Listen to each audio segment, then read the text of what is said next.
Oke, kali ini aku mau nerusin alur cerita dari manhwa berjudul Gatekeeper of the Boundless World yang part kelima. Oke, nggak usah lama-lama, langsung saja kita masuk ke ceritanya. Shenyi membawa Meng Yu ke dunia Nightmare saat dia terluka melawan Skinner. Sebelum itu, Shenyi meminta Feren mencari sebuah armor yang bagus untuk penyamaran Meng Yu.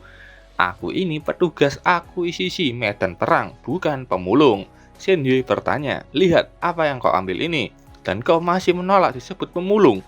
Feren kesal, menemukan armor full set itu tidak mudah, dan setelah itu di dunia Nightmare, terlihat Shenyi yang menggendong Meng Yu dan yang dipilihkan Feren bukanlah armor biasa, melainkan Holy Bunny Battle Suit. Shenyi kesal, apa kau serius? Apa tidak ada yang lainnya? Feren kayaknya sengaja dan bilang kalau inilah yang paling pas. Salah manusia itu sendiri, kenapa membawa baju kayak gini di pertempuran? Aku mengambilnya dari mayat seseorang. Shenyi berlari ke tenda penuh orang dan berteriak minta tolong. Orang-orang di sana mengenali siapa Shenyi, the boy who live. Shenyi di dalam hati kesal karena titel ini semakin sulit untuk dilepaskan. Meng Yu ditempatkan di kasur dan mendapatkan banyak komentar. Walau dia terluka parah, masih ada aura ganas padanya. Dan juga dia pakai Holy Bunny Battle Suit yang cocok untuk seorang swordman. Shenyi mengeluarkan kantong uang pemberian Pangeran Norton. Aku punya uang, selamatkan dia. Orang ini tahu kalau ini adalah pemberian pangeran. Shenyi bertanya, bagaimana dia tahu? Itu karena kantong yang dia pakai. Ini adalah lambang bangsawan. Bahkan kantong ini pun ada harganya sendiri. Shenyi teriak, ambil saja semuanya, cepatlah dan sembuhkan dia. Aku yakin dia tidak akan bisa bertahan lama. Semua orang di sana setuju dan akan menyembuhkannya. Sihir penyembuhan itu sudah dilakukan ke Meng Yu. Banyak orang yang menyembuhkannya dan pada akhirnya manusia itu bisa diandalkan. Sistem muncul, medan perang itu adalah tempat yang berubah-ubah. Ketidakhadiran Shenyi membuat titelnya akan hilang. Tapi sekarang dia membuat sebuah comeback, menyelamatkan rekan dan mengorbankan biaya pendidikannya di ibu kota untuk menyelamatkannya. Setiap satu koin emas royal yang diberikan Shenyi itu setara 100 koin emas biasa. Dengan kata lain, Shenyi tidaklah pelit, mengeluarkan ratusan uang normal untuk menyelamatkan satu orang. Mulai dari sekarang, orang-orang akan membicarakan kemurah hatian Shenyi. Selamat, kamu menjadi terkenal lagi. The boy who live semakin sulit dihilangkan. Shenyi langsung sadar dan panik. Apa yang sudah aku lakukan? Para healer itu bilang kalau sudah selesai. Shenyi bertanya bagaimana dengannya. Itu fantastik. Kami memakai sihir penyembuhan terbaik. Dia sembuh dengan cepat dan harusnya bangun dalam beberapa menit. Feren bilang bisa merasakan kekuatan hidupnya menyala. Sihir penyembuhan manusia benar-benar hebat. Shenyi pergi membawa Meng Yu dengan alasan masih ada misi. Healer di sana teriak, kembali kapan saja, the boy who live. Shenyi harus membawa Meng Yu keluar dari dunia Nightmare sebelum dia bangun. Prajurit yang di sana melihat itu dengan pandangan terharu dan sadar kalau wanita itu pastilah kekasihnya. Setelah itu, tampak Meng Yu sudah bangun dan melihat Shenyi yang bilang kau sudah bangun. Meng Yu langsung berdiri dan mengarahkan pedangnya ke leher Shenyi. Kamu, apa yang kamu lakukan? Itu adalah teknik penyembuhan. Itu hanya bekerja kalau pasiennya tidak sadarkan diri saja. Meng Yu sadar kalau semua lukanya sudah sembuh dan dia malu. Aku salah paham. Aku minta maaf membuatmu tidak sadarkan diri tiba-tiba. Orang itu akan datang lagi ke sini. Apa kau masih bisa bertarung? Saat itu Shenyi kaget. Dia melihat perubahan di titel Meng Yu yang awalnya hanya Great Swordman. Sekarang ada sebuah tambahan Holy Guardian. Hanya selama 3 jam. Aku akan mempunyai penyembuhanmu sangat luar biasa. Aku merasa lebih kuat. Holy Guardian, titel apa-apaan itu? Apa penyembuhan barusan memberikannya semacam buff? Shenyi mengingatkan Meng Yu untuk mendapatkan nama orang yang menjadi klien orang itu. Meng Yu bilang kalau dia sudah mendapatkannya dan tahu siapa itu. Shenyi bertanya siapa itu. Tapi sebelum itu ada suara tertawa yang bilang, aku menemukanmu. Oh, Shenyi, sungguh kebetulan yang bagus. Skinner muncul dengan aura menakutkannya. Kalau kau tidak punya skill bertarung yang kau sembunyikan lagi, aku sarankan kau lari dan sembunyi. Dalam hati Meng Yu penasaran apa yang dipunya, karena sebelumnya dia meremehkan Shen Ye. Shen Ye langsung sudah keluar dari sana. Kau benar, ini pertarungan besar, aku perlu mundur dulu. Semoga beruntung, Xia Meng Yu. Itu tidak dia sangka. Jadi bakatnya itu di penyembuhan. Sekarang aku bergerak sendiri lagi. Skinner tersenyum melihatnya. Meng Yu sayang, kamu tidak akan lari dariku. Di mana kau menungguku sejak tadi? Meng Yu tahu sekarang dia melebihi puncak kemampuannya. Meng Yu menebaskan pedangnya dan tebasan pedang itu sangatlah kuat membuat Skinner kaget dan menerima serangan itu. Hotel Maplewood kembali hancur. Dari reruntuhan Skinner kaget tidak mungkin. Kamu sebelumnya terluka parah. Aku yakin itu. Meng Yu kaget orang ini berhasil menghindarinya. Jadi begitu, itu karena Shen Ye bukan? Pertama dia meledakkan gedung dengan kekuatan besar untuk membuka jalan untukmu. Dan setelahnya dia menyembuhkanmu. Skinner tertawa. Kutukan itu tidak bekerja. Bahkan banyak assassin yang gagal. Anak itu benar-benar luar biasa. Meng Yu di dalam hati tahu yang meledakkan gedung itu sebelumnya bukanlah Shen Ye. Skinner tersenyum. Itu tidak penting. Tidak ada yang lebih menawan darimu, Meng Yu. Ini orang sudah gila dengan Meng Yu dan begitu menginginkan Meng Yu. Sementara itu di tenda penyembuhan dunia Nightmare, mereka memuji Shen Ye dan saat ada penyembuh yang bilang dia memberikan extra strength blessing ke wanita itu, rekannya kaget. Karena semua orang di sana juga memberikan blessing lain pada Meng Yu. Dan karena semua orang memberikan blessing yang berbeda-beda, mereka yakin Meng Yu sudah menerima blessing Holy Guardian yang bisa melipat gandakan blessing itu sampai 3 jam. Padahal sihir blessing itu harusnya digunakan untuk seorang bangsawan. Kalau mereka ketahuan, pria ini bilang ini langka melihat korps kedokteran yang suci berkumpul di medan perang. Dan lebih langka lagi, mereka memberikan blessing yang lengkap. Dan anggap saja ini tindakan awal persahabatan dengan The Boy Who Live. Dalam hati ternyata dia mengembalikan beberapa emas ke Shen Ye. Dan berharap Shen Ye tidak membocorkan masalah ini. Kita kembali ke pertarungan Meng Yu. Dia berhasil menangkis setiap benang dari Skinner. Meng Yu sadar kalau kekuatan dari benang ini semakin kuat. Dan serangannya 2 kali lebih kuat dari sebelumnya. Dia bingung bagaimana dia jadi kuat. Dari tadi ada suara gemerisik, apa itu sebenarnya? Itu pasti terhubung dengan peningkatan kekuatannya. Meng Yu yang mulai fokus dengan suara berisik itu menemukan sumber suaranya.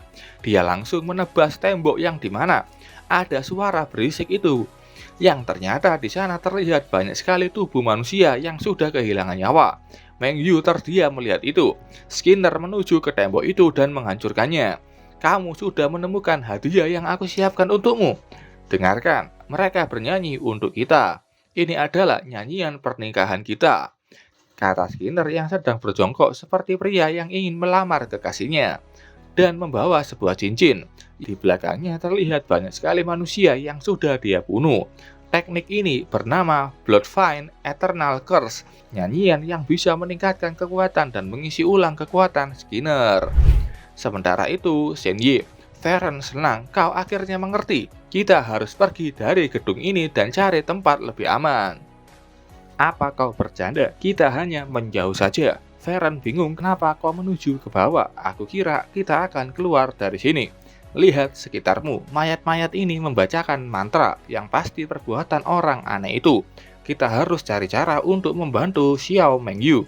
Feren menasihatinya, kau itu tidak selevel dengan pertarungan ini. Psikopat itu menggunakan kutukan iblis darah untuk meningkatkan kekuatannya. Dengarkan aku dan lari saja. Kamu benar, aku akan hancur jika masuk ke dalam pertarungan itu. Tapi kita masih bisa membantu. Bagaimana dan apa yang sebenarnya kau cari dari tadi? Setelah itu, Shen Ye sudah menemukan apa yang dia sudah cari dari tadi. Feren bertanya apakah tempat ini begitu spesial. Ini seperti tempat pengawasan dan siaran. Shen Ye mengambil mic di meja. Ini sudah waktunya mengetes kekuatan kata-kata kita. Feren akhirnya tahu, jangan bilang padaku. Kembali ke Skinner yang dengan nyanyian iblis darahnya bilang ke Meng Yu, ingin pakai benangnya ini untuk menenun gaun pernikahannya sendiri. Benang itu mulai ke tubuh Meng Yu. Meng Yu dengan teknik pedangnya berhasil menghancurkan benang-benang itu. Tapi saat itu dia kaget, pedangnya tidak bergerak. Ada benang yang menghentikan pedang itu. Skinner mendekatinya. Biarkan aku mengenakan cincin ini pada jarimu. Meng Yu kaget cepat sekali. Sebelum cincin itu masuk ke jarinya, Meng Yu mengeluarkan sebuah pedang kecil di pedang aslinya. Dan dengan cepat maju dan menebas kepala Skinner. Tapi dia masih hidup. Kau punya pedang lainnya di dalam pedang pertamamu. Itu buruk sekali. Dengan kekuatan kutukan iblis darah yang tak terbatas, aku tak terkalahkan. Mantra dari kutukan itu memberinya kekuatan. Berjuanglah sepenuhnya, Meng Yu. Semakin sulit perjalanan yang dilalui, semakin manis pula buah kemenangan. Penutupannya sudah selesai ditulis. Meng Yu membalas itu tidak perlu. Meng Yu mengambil bilah pedang sebelumnya, mengendalikannya dengan aura pedang dan memakai dua pedang itu sekaligus. Skinner tertawa. Pedang kembar, satu panjang, satu pendek, yang dikontrol dengan Qi, The Luofu Sun Moon Obscuration, atau pengaburan matahari dan bulan. Untuk melihat kau menguasai teknik pedang legendaris itu di usia muda, kamu benar-benar layak. Sayang, kamu tidak memiliki Divine Blade itu. Kalau bukan karena itu, kita akan menari layaknya petir dan hujan. Meng Yu tidak peduli dan dengan tenang bilang, pergilah ke neraka. Meng Yu maju dengan dua pedangnya itu. Skinner tampak diam saja dan menunggu. Kesinilah, iblis ular berkepala kembar yang haus darah. Aku menyerahkan darah puluhan ribu orang mati ini sebagai korban. Jawab panggilanku. Meng Yu, sekarang tidurlah di dalam pelukanku. Keluar sebuah ular kepala kembar dari belakang tubuh Skinner. Meng Yu tidak jadi menyerang dan menyiapkan dua pedangnya itu untuk menghadangnya. Ini buruk, dia memanggil monster. Aku tidak punya waktu untuk menghindarinya. Meng Yu panik, tapi saat itu terdengar dari pengeras suara di seluruh hotel. Teman-temanku, bagaimana kabar kalian malam ini? Shen Ye berteriak dengan keras dengan pengeras suara itu. Meng Yu dan Skinner kaget dan terhenti. Jika kalian mendengarku, jawab aku dengan keras dan jelas. Murmur of the Dark aktif. Para mayat yang dikendalikan oleh Skinner mulai menjawab Shen Ye dan bilang keluh kesah mereka karena kekejaman Skinner. Dia bingung, apa? Kutukan Bloodvine terputus. Melihat kesempatan, Meng Yu sudah maju dan menyiapkan tebasannya. Dan dua tebasan menyilang itu sudah terkena ke tubuh Skinner. Dan tampak Skinner yang kena luka telak dan Meng Yu pun sudah yakin kalau pertarungan itu sudah berakhir. Tapi Skinner tertawa. Dia bilang, salah, kau masih belum membunuhku. Energi merah keluar dari tubuh Skinner. Meng Yu kaget, tebasan kekuatan penuhku tidak menyelesaikan pertarungan. Apa armor itu membantunya menyerap kerusakannya? Kutukan Bloodvine kembali berteriak dan merapalkan sebuah mantra. Skinner berdiri, ada orang yang mengganggu kita sekarang. Tapi itu tidak penting, ayo kita lanjutkan. Shen Ye sekali lagi berteriak, teman baikku yang sudah meninggal. Apa kalian bisa menyanyikan lagu selamat ulang tahun? Ayo semuanya bernyanyi. Para mayat itu pun setuju dan akan bernyanyi bersama. Membuat dua orang ini bingung.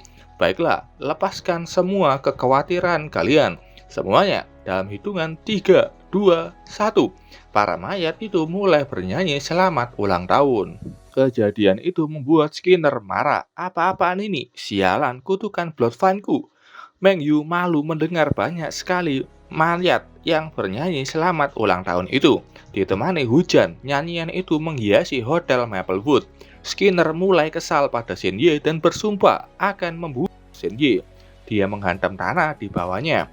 Meng Yu panik, sialan. Dia mulai mengejar Shen Ye. Feren menyuruh Shen Ye lari. Aku merasakan seseorang datang ke sini. Itu pasti Skinner. Shen Ye sebelum lari membawa sebuah headset. Teman-temanku, apa kalian ingat lagu favorit kalian? Nyanyikan itu untukku. Bergantian dan jangan berhenti. Dan ya, setelah itu para mayat bernyanyi lagu kesukaan mereka. Tapi tak lama setelahnya, Shen Ye berhenti berlari karena Skinner sudah sampai di depannya. Aku menemukanmu, Shenye. Sebelum bisa menyerang, Meng Yu berhasil menyusulnya dan turun di depan Shenye untuk melindunginya. Aku akan menahannya, pergilah. Shenye senang, kau cepat sekali. Aku akan pergi dan menyerahkan dia untukmu. Semoga beruntung. Skinner kesal, dengarkan aku bocah. Kamu lari, aku akan membunuh keluargamu. Meng Yu bilang jangan dengarkan dia, lari saja. Skinner mengancam lagi, aku akan membantai seluruh keluargamu. Aku akan memakan mereka di depanmu. Dan aku akan menguliti mereka hidup-hidup. Aku akan datang ke mereka secepatnya. Shenye menjawab itu dengan jari tengah ke Skinner dan tidak peduli dengan ancamannya. Setelah itu tampak Shenye yang berpikir apa yang harus dilakukannya. Feren menasihatinya, aku tahu kau kesal, tapi kau tidak punya kemampuan bertarung sekarang. Kau tidak akan bisa lompat ke pertarungan itu. Murmur of the Dark yang kau kerahkan barusan hanyalah kebetulan. Jangan terburu-buru. Shenye terdiam dan mendesah pelan. Kau memang benar. Tapi jika itu kamu, apa kau bisa mengalahkan Skinner? Feren bertanya, apa yang kau pikirkan? Level pertarungan itu hanyalah permainan anak-anak bagiku. Di masa puncakku, aku bisa mengalahkannya dengan satu tangan saja. Tapi mengatakannya sekarang itu tidak penting. Aku terluka parah dan kita harus cari cara untuk keluar dari sini dulu. Shenye tersenyum, senang kau bergabung. Sekarang tentang masalah ini. Feren bertanya, apa yang ingin kau lakukan? Kita punya kontrak bukan? Aku ingin kita membuat kesepakatan. Aku akan membantumu mengembalikan kekuatanmu, dan kau membantuku mengalahkannya. Feren bertanya, menyembuhkanku? Sebelumnya kau bilang metode undead seperti ritual yang pakai sebuah altar dan menangkap banyak jiwa undead atau makhluk hidup bukan? Dan menyerap semua kekuatan itu untuk pemulihan. Feren membenarkan, selama aku bisa bernafas sedikit saja, aku bisa kembali ke puncak kekuatanku dalam sekejap. Jangan bilang padaku, kau berencana pakai orang-orang yang sudah mati di hotel ini. Bukankah itu sudah lebih dari cukup untuk memulihkan kekuatanmu? Feren bilang, sihir Skinner menjebak jiwa orang mati itu di tubuhnya, membuat itu sempurna untuk ekstraksi kekuatan level tinggi. Masalahnya aku tanpa kekuatan sekarang. Aku tidak bisa memaksa tubuh-tubuh itu untuk membuat nyanyian ritualku. Seluruh ritual membutuhkan waktu. Saat orang itu sadar, dia pasti ngamuk mencoba menghentikanmu. Shenye paham dan bilang aku akan memberimu waktu. Feren bertanya, kau benar-benar ingin membunuh? Shenye kesal, tidak usah mengulur waktu, apa kau takut? Feren takutnya kalau Shenye ini mengeluarkannya dari cincin dan kolam itu.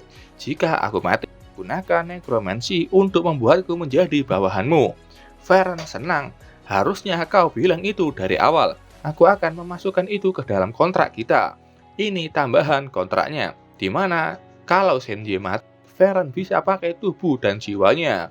Shenye menekan kontrak itu. Baiklah, sekarang beritahu aku mantranya dan aku akan merekamnya. Menyalakannya untuk para mayat itu. Feren bilang normalnya nyanyian itu harus dilakukan secara langsung. Apa kau ingin melakukan ini dengan metode robotik seperti itu? Shenye mengejeknya, aku tahu kau kesal. Tapi sekarang kau itu hanyalah kepala saja. Kau tidak akan bisa terjun ke pertarungan. Kau akan membunuh dirimu sendiri. Dengan rekaman ini cara paling aman. Jangan terburu-buru. Shenye membalikkan kata-kata Feren barusan. Baiklah, untuk mengembalikan kekuatanku, aku menahan penghinaan ini. Setelah itu tampak Shenye sudah merekam mantranya. Feren bilang, sekarang ayo kita lihat gimana kau melakukannya. Shenye paham dan mengalokasikan seluruh poinnya ke agility. Dengan agility 10,1, Shenye berlari ke para tubuh manusia yang meninggal. Dia juga bicara lewat headsetnya. Semuanya, perhatikan. Aku akan memainkan latihan pemahaman pendengaran. Tolong dengarkan baik-baik dan ulangi setelahnya. Perhatikan dan jangan sampai melewatkan satu kata pun. Oh, shadow yang jauh di dalam jurang dunia bawah. Dengan keinginan roh kerangka kita membentuk altar ini. Bimbinganmu melalui tabir kehidupan dan kematian menuju pesta besar jiwa, di mana kita menjadi satu dengan tahta tulang yang tak berakhir. Kami memohon belas kasih darimu yang maha tinggi, the Dark Mother of the Bone, the Gold King, the Dark Lord Mictlantecuhtli, Senye memimpin mereka. Berdayakanlah aku agar aku dapat menyebarkan keagunganmu kepada semua makhluk hidup. Baiklah, itu adalah akhir dari latihan pendengarannya. Apa kalian semua bisa mengulangi apa yang kalian dengarkan barusan? Semuanya bersamaan. Murmur of the Dark aktif dan semua orang itu mulai mengulangi apa yang baru saja dibicarakan oleh Senye. Skinner sadar kalau ini adalah sebuah mantra. Bocah itu bisa mengendalikan mayat. Aku harus membunuhnya sekarang juga. Farron bilang ke Senye kalau itu berhasil. Soulfire dinyalakan. Senye tanya, kita hanya perlu menunggu nyanyian itu selesai bukan? Benar, itu tahap pertama, tapi sangat penting. Sekarang yang perlu kau lakukan adalah sembunyi dari Skinner. Dia akan melakukan apapun untuk menghentikanmu. Arwah yang ada di tubuh itu mulai keluar. Farron menyuruh Senye mengikuti itu ke atap, di mana Soulfire itu akan berkumpul. Skinner sudah menemukannya. Kau, bagian kecil, apa yang kau lakukan? Senye kaget, dia sudah ada di sini. Skinner terus mengejarnya dan tidak akan membiarkan Senye lari. Tapi saat itu, Meng Yu datang dengan menjebol tembok dan mengarahkan pedangnya. Skinner yang fokus ke Senye tidak bisa menghindarinya dan harus terkena tebasan di punggungnya. Meng Yu kesal, orang ini benar-benar fokus ke Senye saja. Bahkan dia tidak peduli untuk menghindari seranganku. Dia bahkan pakai momentum itu untuk mendekati Senye. Senye sudah di depan sebuah pintu besar dan membukanya. Skinner yang sudah di dekat bilang, kau tidak akan bisa lari kemanapun. Senye sudah masuk. Skinner mengejarnya dan masuk juga. Tapi sampai di dalam dia tidak bisa melihat Senye. Dia kesal di mana Senye bersembunyi dan mulai panik saat para mayat itu sudah hampir selesai membacakan mantranya. Di luar tampak Senye keluar dari pintu. Kayaknya dia pakai skill pintunya agar bisa menipu Skinner. Senye menyerahkan Skinner itu pada Meng Yu. Skinner melihat Senye yang ada di luar. Dia bingung, sejak kapan kau ada di sana? Kau benar-benar berani main-main denganku. Aku akan menyobek-nyobek kulitmu itu. Tidak lama setelahnya, para mayat pun sudah selesai menyelesaikan mantra terakhir. Muncul sebuah altar di atas sana. Farron senang. Sekarang, aku butuh jiwa-jiwa itu dengan pasrah menuangkan kekuatannya padaku. Senye teriak, semuanya, ini waktunya balas dendam kalian datang. Kita hanya punya satu kesempatan. Pinjamkan aku kekuatanmu. Roh orang mati, perhatikan panggilanku. Ayo bekerja sama. Saat itu ada teriakan ke Senye melihat ke belakang. Skinner sudah tidak peduli dengan Meng Yu walau tubuhnya pun terpotong. Dia hanya fokus menghentikan Senye. Dan tampak setelah itu, Skinner berhasil mendaratkan sebuah serangan yang menembus tubuh Senye. Meng Yu kaget dan panik melihat itu. Skinner kaget saat tubuh Senye yang dia tusuk menghilang. Ternyata yang dia serang barusan hanyalah ilusi. Senye sendiri sudah di sebuah altar. Jiwa tersesat, jawab panggilanku. Mari bekerja sama untuk membunuh sampah ini. Para jiwa itu berteriak balas dendam dan mulai berkumpul di altar dan masuk ke sebuah cincin di mana ada Farron di dalamnya. Skinner sudah di belakang Senye. Jangan membuatku tertawa. Apa kau pikir bisa membuatku? Matilah. Sebelum terkena, tiba-tiba ada sebuah skeleton besar dengan pedang tulangnya menusuk tubuh Skinner dan menghantam ke tanah. Meng Yu kaget dengan apa yang baru saja terjadi. Aku tidak pernah mencoba untuk membuatmu tertawa.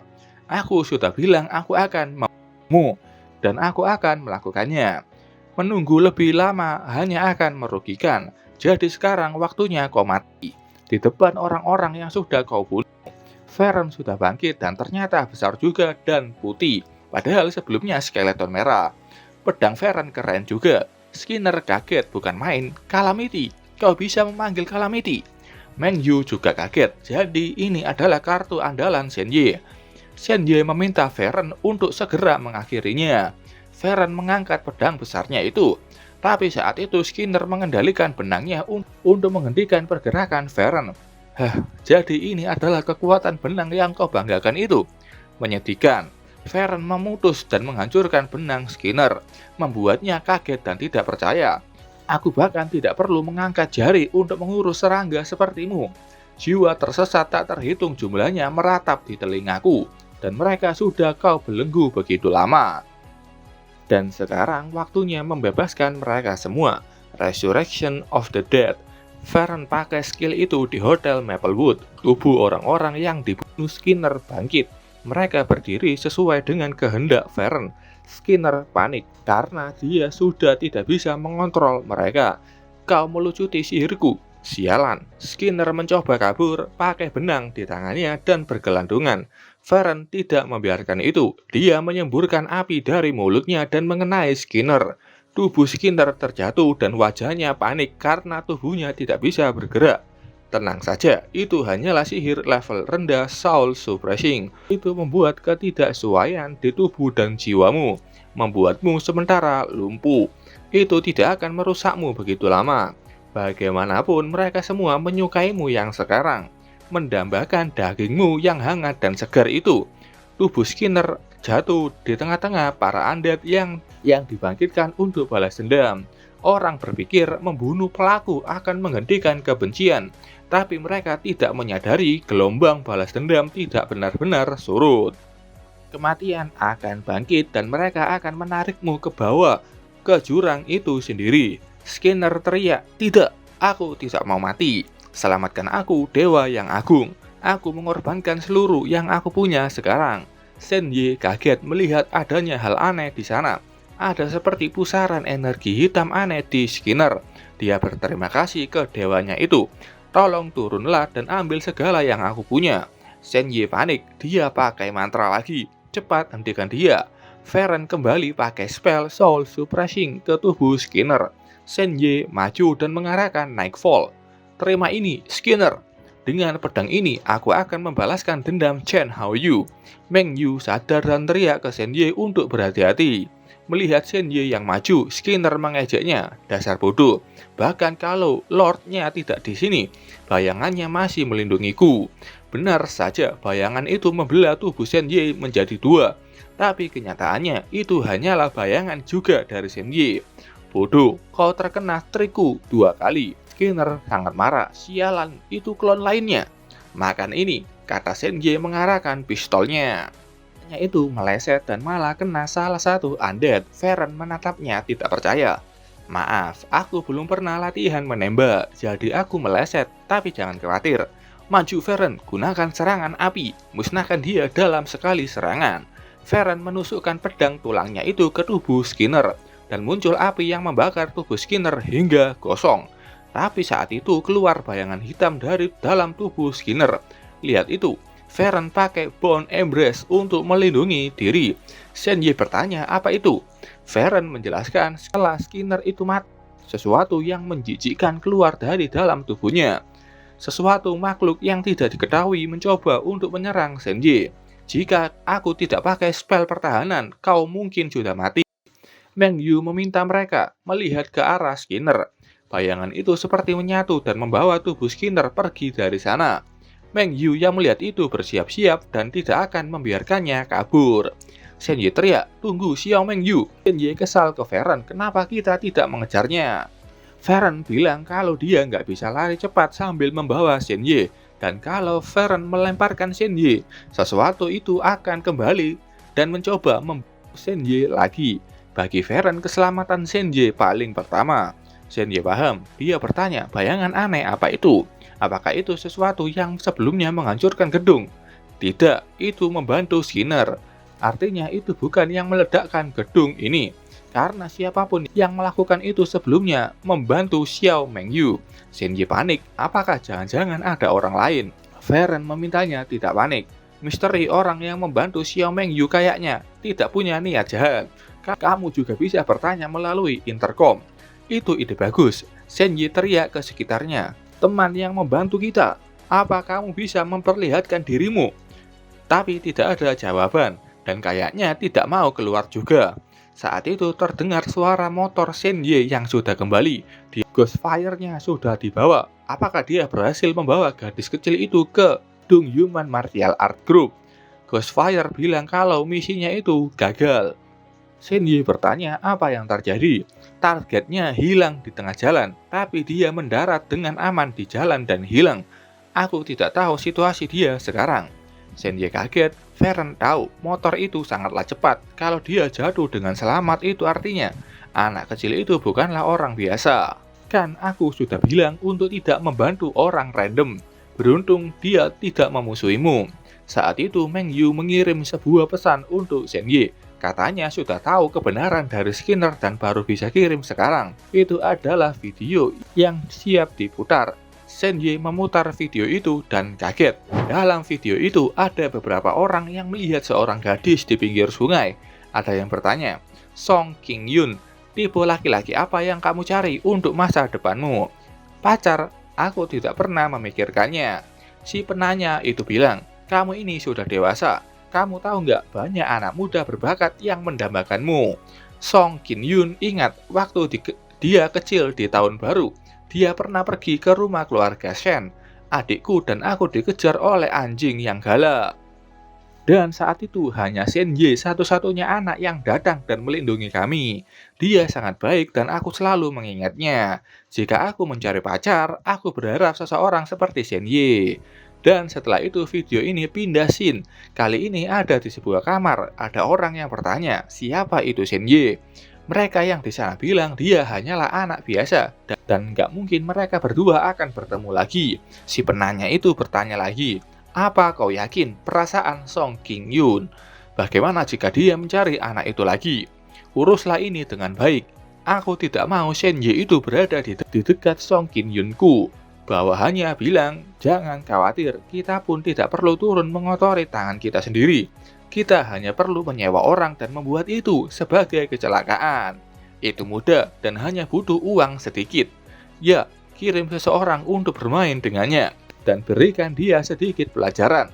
Dan ya, itu adalah akhir dari videonya. Shen Ye terdiam tidak percaya. Dalam pikirannya, dia sudah memikirkan banyak sekali skenario kenapa dia diincar oleh assassin. Aku mengira, mungkin seseorang menargetkan keluarga Shen. Atau assassin itu mengincar keluarganya. Atau mungkin masa laluku sendiri yang ada rahasia lain. Aku bahkan berpikir mungkin ada seseorang yang mengetahui jiwaku dari dunia lain di dalam tubuh ini dan ingin menghilangkanku karena itu. Tapi aku tidak pernah membayangkan kebenaran yang terjadi ini. Begitu absurd atau konyol. Saat itu korban Skinner mendatanginya dan berterima kasih. Mereka mengungkapkan terima kasihnya ke Shen Ye yang sudah membantu mereka membalaskan dendam ke Skinner. Shen Ye terdiam, di dalam hati dia menyalahkan dirinya sendiri karena dirinya assassin itu ke sini dan membunuh mereka semua yang ada di blok ini.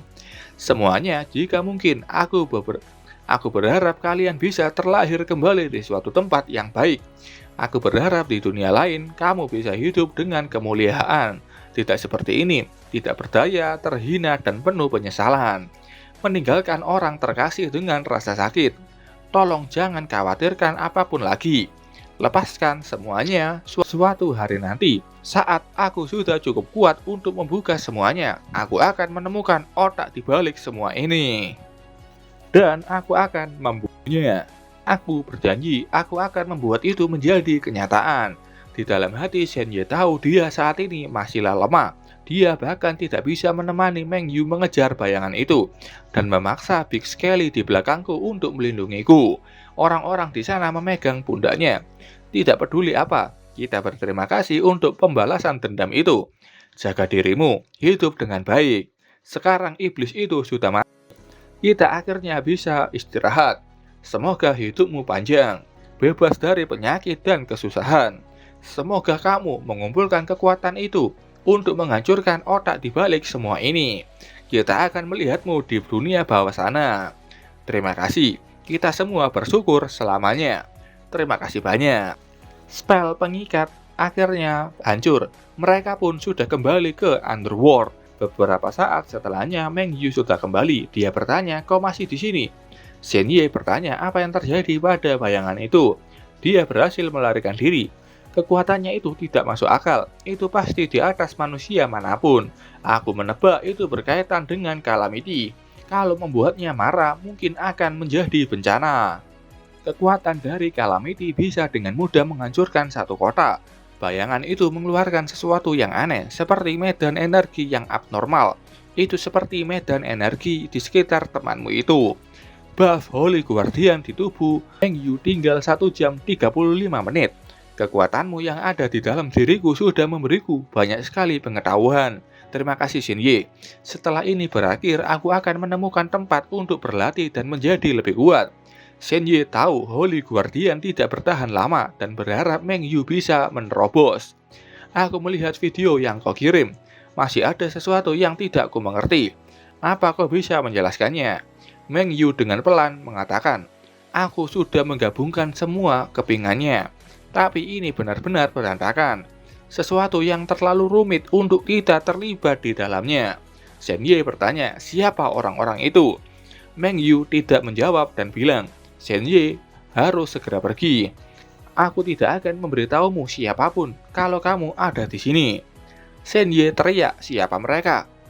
Meng Yu ogah menjawab, tapi dia bilang, mereka adalah keturunan dari beberapa keluarga bangsawan.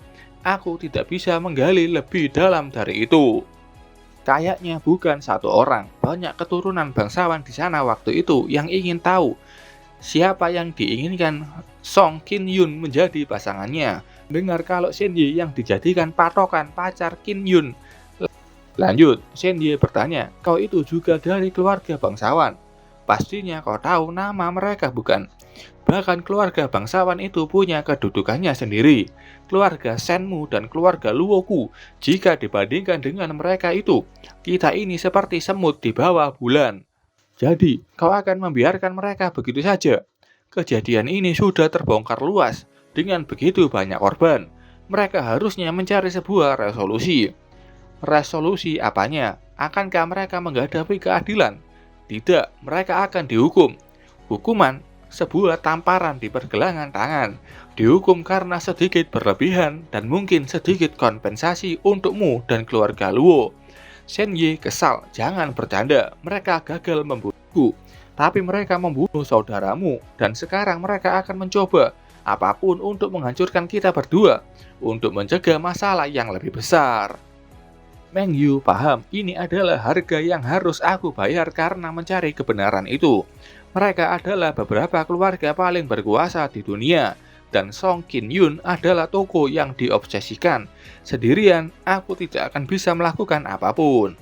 Keluarga Luo juga tidak akan membantuku. Jujur saja, kita harus berterima kasih hanya berurusan dengan Skinner. Dia lebih senang dan puas dengan hobinya daripada misinya. Jika itu adalah assassin lain yang setara dengannya, kita mungkin tidak akan bisa mendapatkan kebenaran itu. Lagi pula, seluruh pasukan penyerang ini sudah mati. Aku berharap itu sudah cukup membawa ketenangan bagi jiwa saudaraku. Aku harus pergi.